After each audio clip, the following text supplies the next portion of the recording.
नमस्कार, आप देख रहे हैं सूचना दर्पण न्यूज। तो आइए इस खास प्रोग्राम में खास मुलाकात के साथ हम आपको गांव शहर से लेकर हर क्षेत्र की समस्याओं, वहां के विकास कार्यों को लेकर अपडेट रखते हैं। तो चलिए आज हम आपको रूबरू कराते हैं खास खबर से।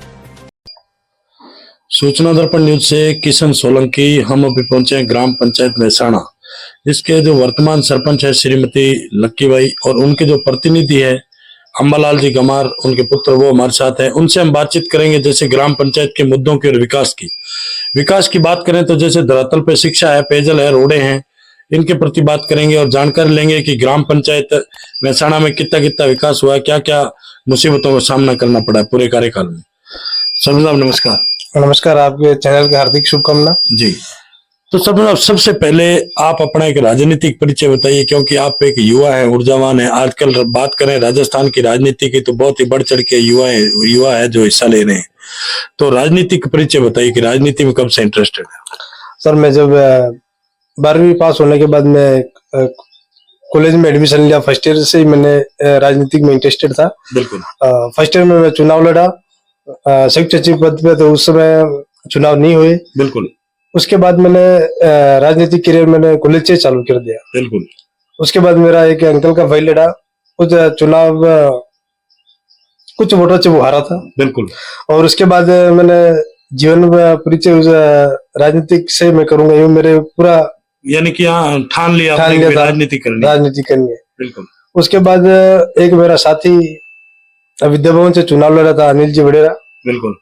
तो हमने 2 बार चुनाव कॉलेज से हारने के बाद तीसरा कैंडिडेट उदयपुर से लड़ा था, हमने उसको जिताया। बिल्कुल। तो वो मेरा अनुभव था पंचायती राज चुनाव में। बिल्कुल बिल्कुल।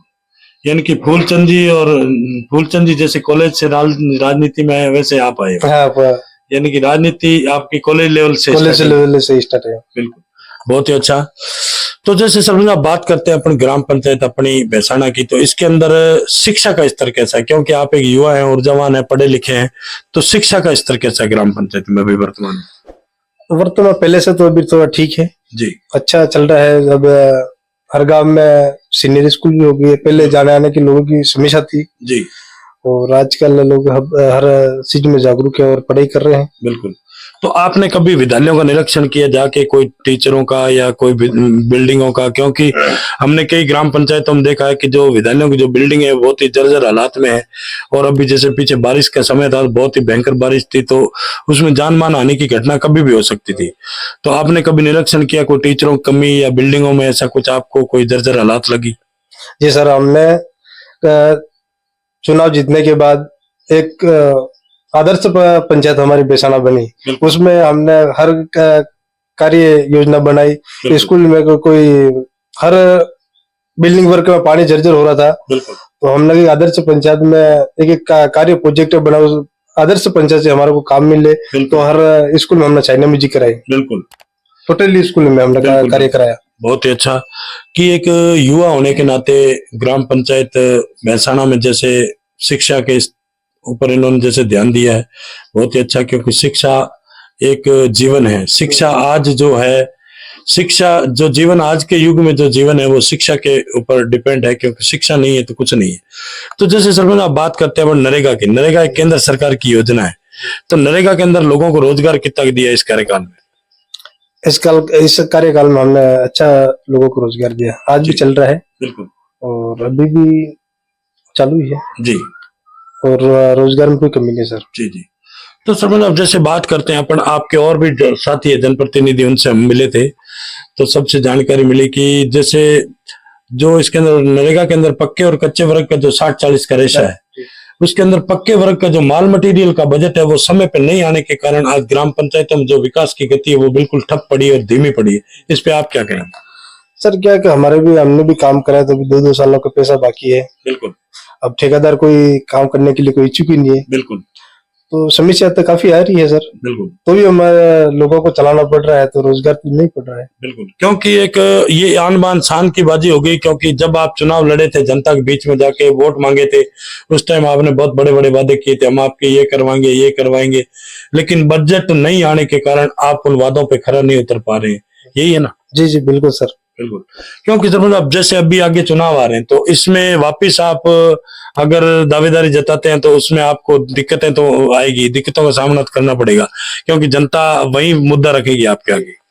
सर कोई कोई हमारे वादे पूरे भी है, कोई बाकी भी है, तो बिल्कुल जरूर हम कोशिश करेंगे। बिल्कुल, लेकिन कठिनाइयां तो आ रही है ना। कठिनाई है सर। बिल्कुल बिल्कुल, बहुत ही अच्छा कि जब भी चुनाव लड़े थे जनप्रतिनिधि, यानी कि यहाँ की बात नहीं करें, पूरे राजस्थान की बात करें तो बहुत ही लोगों से वादे किए थे, क्योंकि बात करें पीएम आवास की तो वो भी एक साइड बंद पड़ी थी, अब आज खुली है।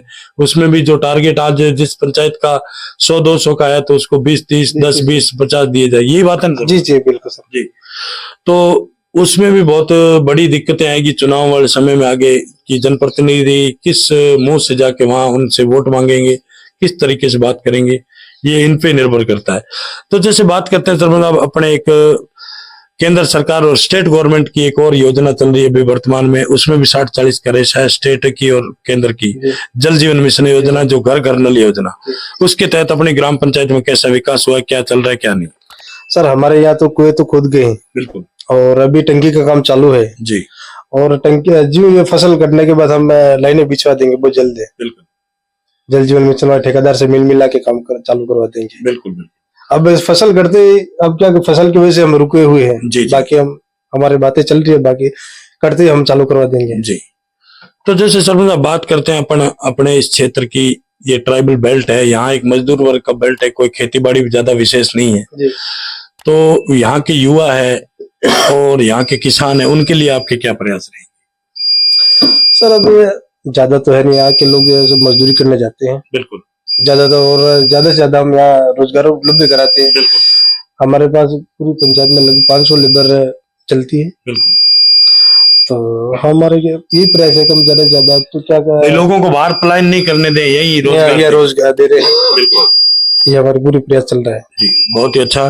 तो सर आगे जैसे चुनाव आ रहे हैं अभी जनवरी में लगभग पंचायती राज के वापस सरपंच पद के, तो क्या तैयारियां चल रही है आगे की और क्या रणनीति है, लोगों की क्या भावना है? देखो हमारे लोगों के बीच में जा रहे हैं, काम कर रहे हैं। बिल्कुल। अब लोगों की भावना है, अगर कहेंगे तो हम चुनाव लड़ने के लिए तो बिल्कुल। तो सर आप एक कॉलेज लेवल से स्टार्ट हैं राजनीति में, और आप एक यानी कि आपकी जो रुचि है वो भी थी कॉलेज लेवल से कि भी अब मुझे राजनीति करनी है। तो हमारे देश के माननीय मोदी जी प्रधानमंत्री रेगुलर हैट्रिक मारते हैं, उनका एक सपना था कि देश को भ्रष्टाचार मुक्त बनाना है। आप एक युवा हैं, ऊर्जावान हैं और आपको नॉलेज भी है, तो आपको क्या लग रहा है, देश भ्रष्टाचार की ओर बढ़ रहा है या कम हो रहा है? सर अभी तो हर जगह भ्रष्टाचार ही तो हो रहा है सर। बिल्कुल। बाकी तो अपन को दी हर जगह कैसे क्या मामला आप खुद ही देख रहे हो। बिल्कुल, यानी कि जो अधिकारी है, चाहे वो राजनीतिक भ्रष्टाचारी है। बिल्कुल, यानी कि इसका बंद होने का कोई ठिकाना नहीं। बिल्कुल, बहुत ही अच्छा। तो ये थी हमारी खास मुलाकात मेहसाणा के जो प्रतिनिधि है, सरपंच प्रतिनिधि अंबालाल जी गंवार, उनके साथ, और सूचना दर्पण न्यूज के अंदर जो इन्होंने हमें समय दिया इसके लिए बहुत बहुत धन्यवाद सर। धन्यवाद सर आपके चैनल को। तो अब तक के लिए इतना ही। हम आपको गांव शहर से लेकर हर क्षेत्र की समस्याओं और वहां के विकास कार्यों को लेकर रखेंगे अपडेट। तो देखते रहिए सूचना दर्पण न्यूज और हमारी वीडियोस को लाइक, शेयर व चैनल को सब्सक्राइब जरूर करें।